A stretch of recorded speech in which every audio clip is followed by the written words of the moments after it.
আমার উদাত্ত আহ্বান যে আগামীর বাংলাদেশে এদেশের মসজিদগুলোকে আলেম ওলামাদেরকে যেন রাষ্ট্র অন করে, তাদেরকে কাজের সুযোগ দেওয়া হয়।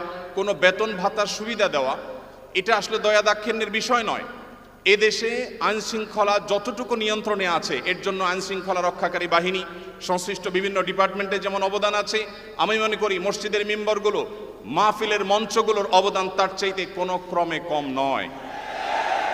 এদেশ থেকে যৌতুককে যে জাদুঘরে পৌঁছে দেওয়া হয়েছে, কারা জাদুঘরে যৌতুককে পৌঁছে দিয়েছে?